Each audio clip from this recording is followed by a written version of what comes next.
that the election is finally over, we can all rest.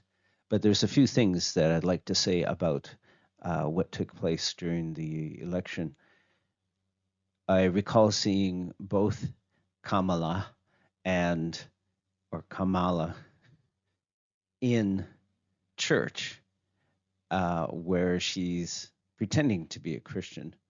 And I also saw Vance in a church as well, speaking on the Lord's Day. And just wanted to have a few things to say about that. A lot of Christians today don't really pay too much attention to the Lord's Day. The Lord's Day is a day of rest, and it's not a day of politics. It's not a day of frivolity. It's not a day where people can just entertain themselves. When I was growing up as a Westerner, I remember waking up to church bells every Sunday. You don't hear that very much in the West now. Why? And I think that it all stems from the Christian view of the Sabbath.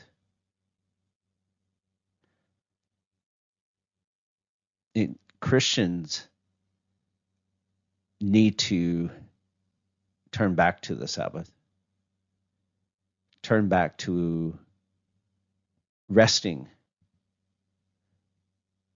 and not playing on this day. I recall some people in a church I attended looking at me in a strange way because I wouldn't play sports with them on that day. They thought I was some kind of wet blanket. I was ruining their fun. And it kind of reminded me of what happened when the children of Israel were playing, having fun, fornicating. They're just having fun. Moses and Aaron were getting in the way of their fun. So a lot of Christians today think that they're free from the law. And well, they are free from the ceremonial dietary laws and the national and honor laws peculiar to Israel itself. Like whether or not to eat pork or whatever. Things like that, I think, have been abrogated because the sign that pork and the eating of pork was sin. It represented consuming sin into your soul instead of eating some animal that is deemed dirty and consuming it. Jesus spoke that it's not what goes in to your mouth that makes you unclean. It's what comes out of your mouth that makes you unclean. It's the same thing with your heart. It's what's going on in your heart that makes you unclean. That's where it starts. But the Sabbath is not one of those, well, you can choose to go by it, or you don't have to if you don't want to. And this sort of flippant attitude towards this day, which is the fourth commandment, every single commandment is a serious thing. The first is worship only God. The second commandment is not to bow down to any idols, not to have any false god. The third commandment is using God's name in vain. Don't use God's name in any frivolous way.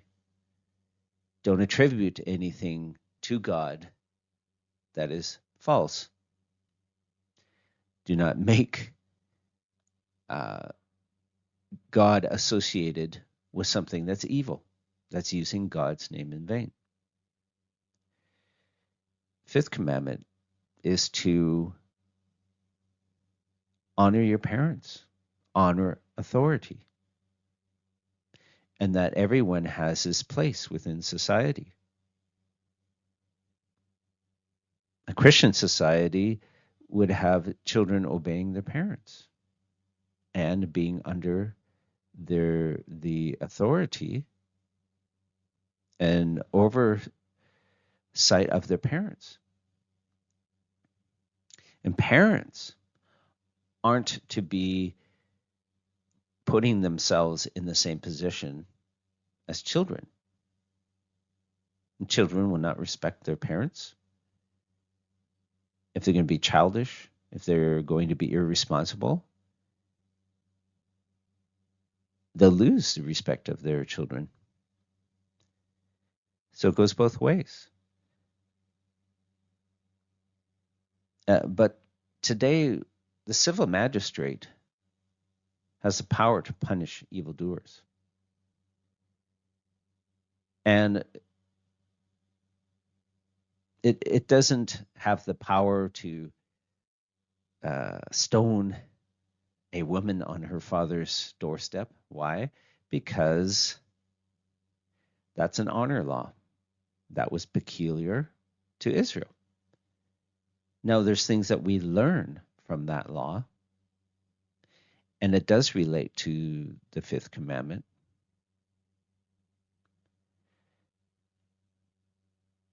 And what the fifth commandment relates to in this case is that the government is obligated to obey God's law. And if it acts like, hey, we're the same as you, we're just buddies, we're friends here, then it is lowering itself into a lower position. And people under their authority will not respect them. So there has to be some distance between them.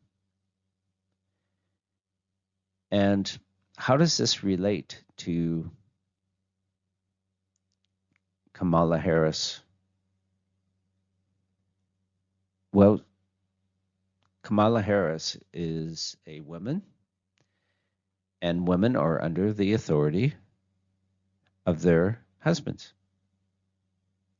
And their husbands are under the authority of their churches, under their local governments, under their state governments, and under their national government.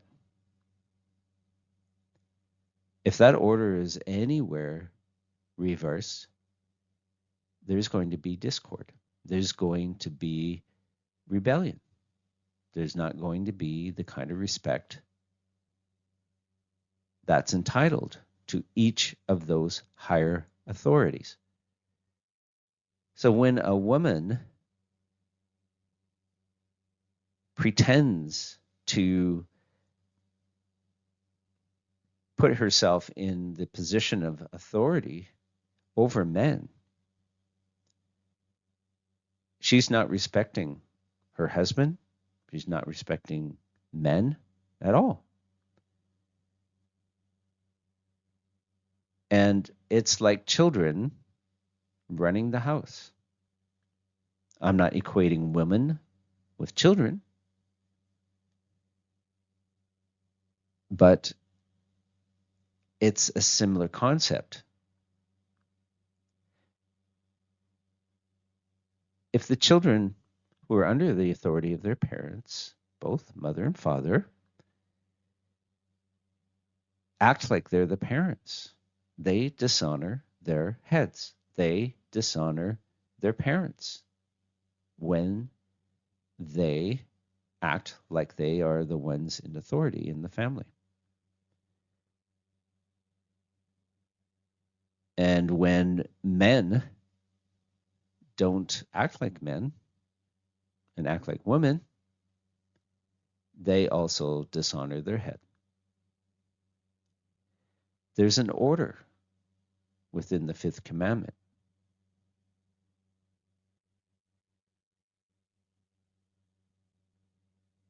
And this order must be kept. And so Kamala Harris was up in front of a church speaking as if she was a Christian. She's not said one word of anything remotely Christian. How does this relate to the Sabbath, the fourth commandment? The Sabbath is a day not for political speeches, not for women to get up and stand up and give some kind of political speech. Vote for me. It's a day that's solemn. It's a day of worship to God. It's for His pleasure. And our pleasure is to please God. The relationship between a man and a woman, husband and wife, children and parents, goes like this. If we act according to obedience to those above us in authority, we should make it our pleasure to obey.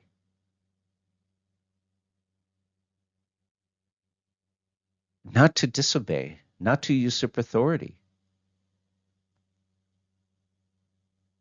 And so the civil magistrate,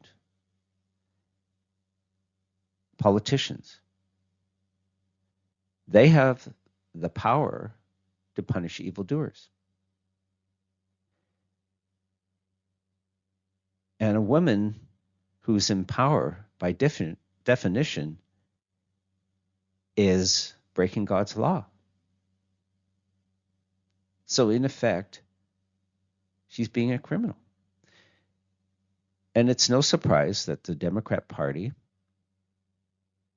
figures like her, wish to abolish the police. What are they going to replace it with? They're going to replace the police and order with mayhem. Why? The whole point of communism is to revolt, is to rebel, to revolutionize society, to turn it upside down. Kamala Harris represents this rebellion. And her speaking to a church is also a symbol of her rebellion. And I'm also sorry to say that J.D. Vance, saying very little Christian-wise in church, speaking to a bunch of Christians who should be worshiping God. And I didn't hear much from J.D. Vance about Christ, about how he came to know Christ. He was only just talking about different circumstances and how he just sort of became a little more conservative. And when I listened to J.D. Vance on Joe Rogan, he had a real potty mouth. And I also have heard Kamala with a potty mouth too. She's sitting there in a bar talking to another, rebellious woman. What's her name? Gretchen Whitmer, something like that. And they're cursing away. Their mouths were filthy, which also indicated that they had no respect for other people. They didn't respect themselves. And their attitude is, again, rebellion against men, rebellion against higher authorities. Everything that Kamala stands for is rebellion. And what makes witchcraft evil? The sin of witchcraft is rebellion. Women, and we see it over and over again, when they are very rebellious, they tend to rebel against God's law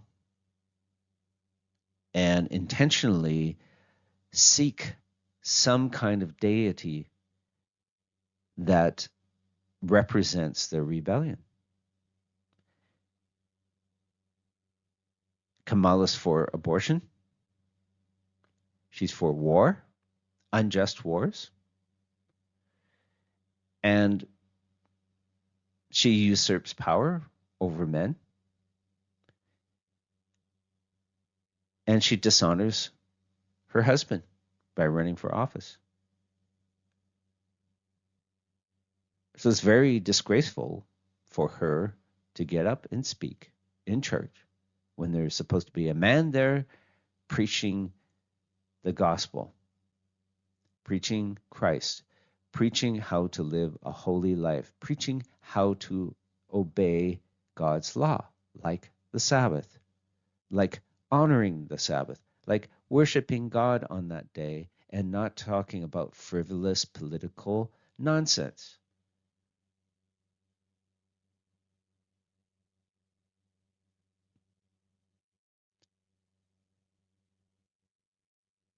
So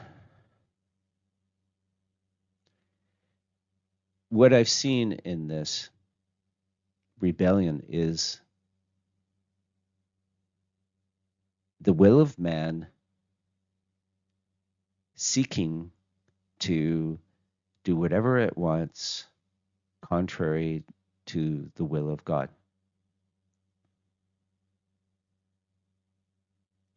Does the will of man trump the will of God? No, not at all.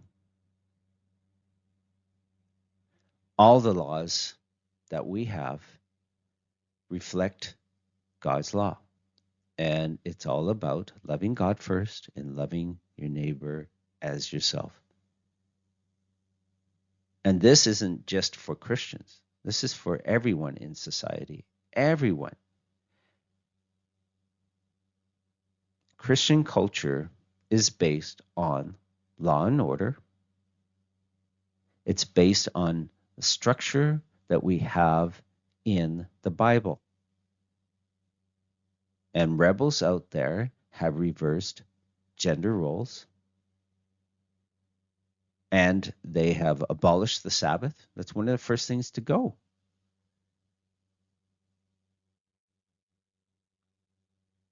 There used to be Sabbath laws in many countries. And I remember growing up, the only thing that was open on Sunday would be the odd supermarket, probably run by Chinese or Indians. People who don't respect the Sabbath. Heathen, unbelievers. That we have incorporated into the West. And people began to see all these supermarkets and then shopping malls opening up in Chinatown.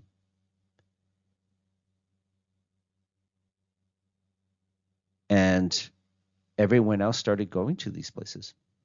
Then movie theaters started to open. And suddenly, every day of the week seems to be almost the same. And you have people who work for 2 or 3 weeks without having a day off. That's slavery.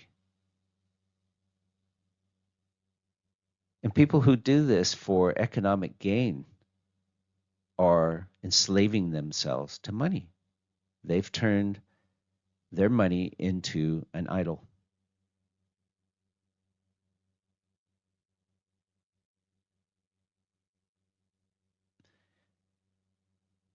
So, am I imposing a law that ruins your fun on the Sabbath? Your, like I said, your pleasure is to please God. Your joy is to enjoy God and to be obedient to God. Jesus said his burden was light. It's not a heavy burden to obey God's law. Love.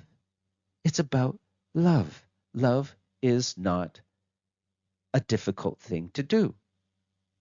Every one of the 10 Commandments are about love, about loving God and loving your neighbor as yourself.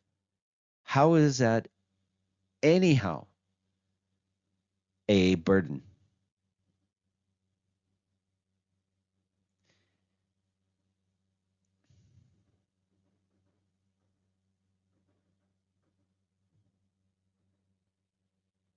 So the law of God is not burdensome. And if we submit ourselves to God, God will bless us. God will bless our country, and there will be more joy. Women today are extremely unhappy. Why? Because they've been given too much freedom to act like men. They keep saying, oh, we're the same as men, where there's no difference between men and women. There are huge differences. And when women are pushed into career over having a family, that's when judgment begins. And there will be more social problems as a result, more mental problems. If you do something that God hasn't designed you to do, you're going to be an unhappy person. God is going to torment you. Your conscience will bother you until you stop doing what is wrong and what is evil. So today we have lots of women who are menopausal, and they realize they've used up their best fertile years.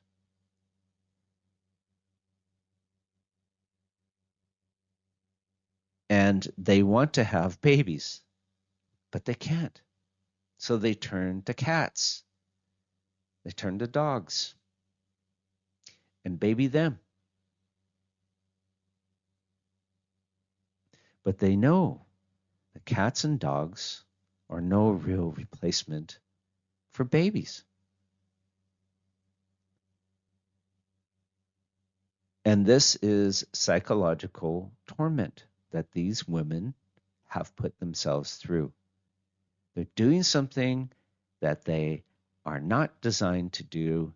And when the time has run out for them, then they have regrets.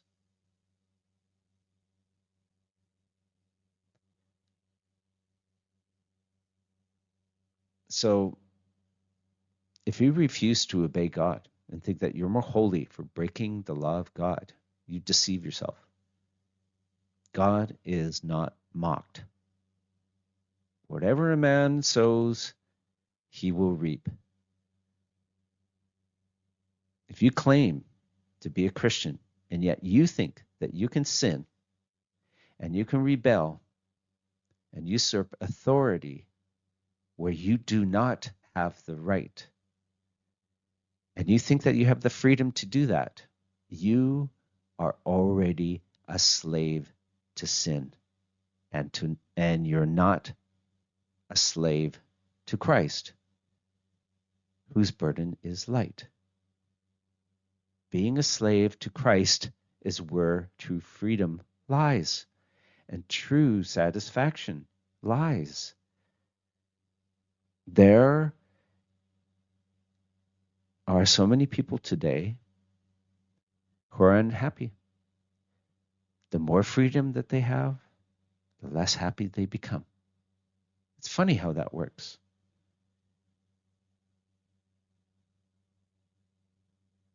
Why? I think this is what we see in Maslow's laws. When everyone gets more comfortable, then they start to have mental problems. We should be busying ourselves, staying busy. When you're busy working, you don't have time to have mental problems. There are very few crazy people relative to the population 100 years ago. How is that? Today, we have so many people taking so many drugs. Why? It's because their conscience is bothering them. And Christian, every single sin that you do in disobedience to God, that's going to be one step towards dissatisfaction.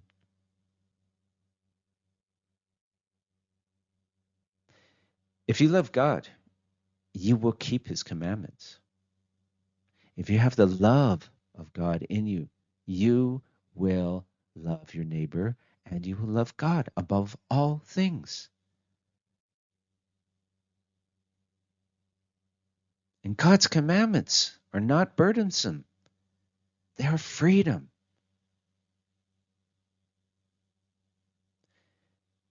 So if you say that you have love in your heart, God's love, why do you break his commandments? James and the Apostle John talked about this.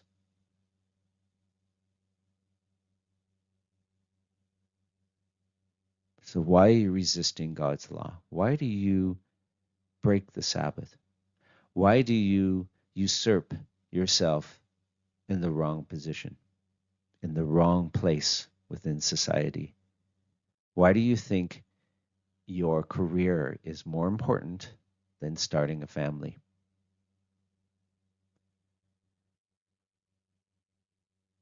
So breaking the Sabbath is not only breaking the fourth commandment, it's stating that your days are holier than God's.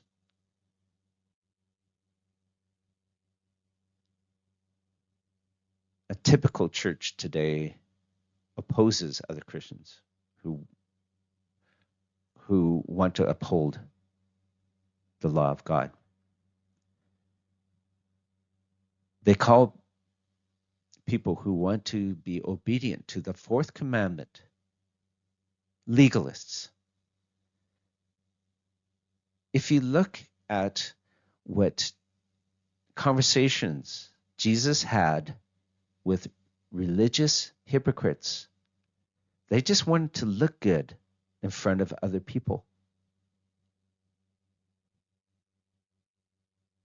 They thought they were obeying the Sabbath, but they were actually breaking it. There's certain freedoms that we have in God's holy day. But what these scribes and Pharisees were doing is they were putting unnecessary burdens on people. So you can only walk so many steps on the Sabbath. You can't eat an egg that's been laid on the Sabbath. You can't do this and you can't do that. That's all ridiculous legalism. If you're holding to the law of God, the law of love, it's not legalism. Legalism is trying to impose other standards, your own standards, upon God's law, which is the same as saying, well, my holy day is, Christmas Day. My holy day is whatever day other than God's day. That's breaking the Sabbath.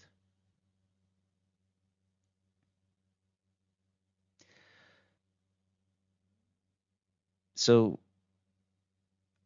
what about these Christians who force others to work?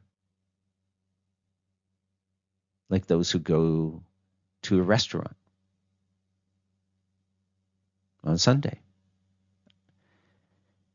Restaurants are full of Christians who go to restaurants, go there to eat on Sunday. These people are forcing those people in those restaurants to work. What if they're Christians too, and they would like to go to church?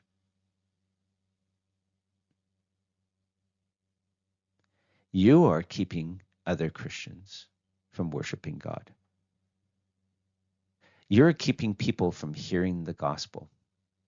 You are imposing your law upon them and breaking the Sabbath. You're not loving your neighbor, and you're also demonstrating that you are not loving God by spending the day worshiping God. Oh, but we have to eat. Well, sure, you have to eat. What did God do when the children of Israel were out in the wilderness? They were told not to gather up extra manna. It was this bread that they received from heaven. And if they gathered more than they required, it would go bad. Except for the manna that you gather for the Sabbath. So the day before people had their Sabbath, they would gather extra manna to feed themselves. So if you're a Christian, why not prepare food the day before so that you can just heat it up and your family can rest on the Lord's Day? It's not a difficult thing.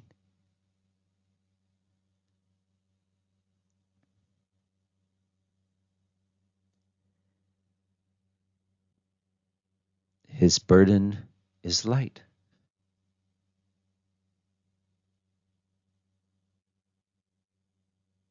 So why do you want to continue working on the Sabbath when you should be in church? You should be with the children of God worshiping. You should be meditating on God's law. You should be meditating on what God has provided for you and giving thanks to God, enjoying God, enjoying the fellowship with your brothers and sisters in Christ and with your family, spending time with them, worshiping God. How is that such a burden? So I remember when I was a little boy watching this TV show that I loved called Little House on the Prairie. If you're Gen X, I think you would know what show this is. It's a good, wholesome show. And the star of the show, Michael Landon, was a Christian. And the show had lots of Christian themes. So I remember when I was watching this, hearing the church bells and everyone all rushing to get to church so that they can listen to the sermon and sing praises to God. And so, because of what I saw on TV, I remember asking my father if I could go to church. So I don't remember a thing about it, but I do remember the communion plate being passed around, things like that. And I left eating the bread. I had no idea what was going on. No one explained anything to me. But there were church bells that indicated that it was time to go to church. Spending some time in Muslim countries, you knew when it was time to go to the mosque. Several times a day, you could hear it. It was unavoidable. And I remember growing up and hearing church bells. When I returned to my country of birth, it's quiet now on Sundays. There used to be chimes every hour of every day until evening, and then the bells would be silent after 8 or 9 p.m.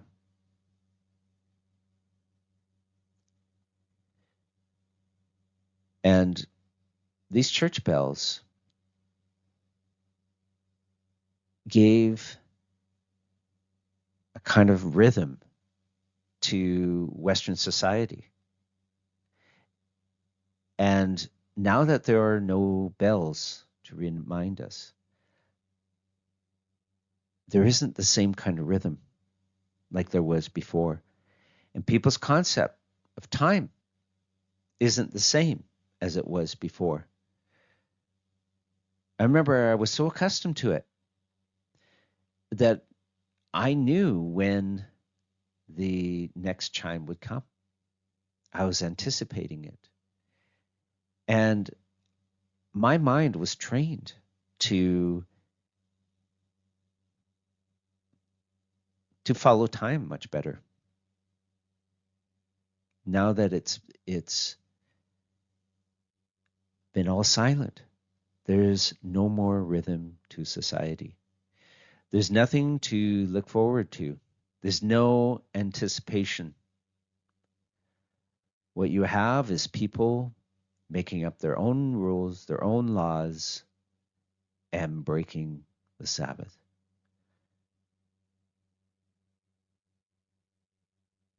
And going by their own time. We need to turn back to honoring God, worshiping God, loving our neighbors by preparing food the day before and spending time with our loved ones. To get back into the rhythm of society, the order within society, and stop these people from breaking the Sabbath. Stop having women getting up and preaching or giving some frivolous political message, or people giving some unmeaningful testimony about how they became more conservative. So it struck me when I saw these two people giving these speeches, how frivolous Christian culture has become. And we need to obey the fourth and fifth commandments. You will find no rest, no satisfaction, no true joy and pleasure in calling your own shots. Obey the law of God and learn how to love. Love your neighbor, but especially love God with all your heart, mind,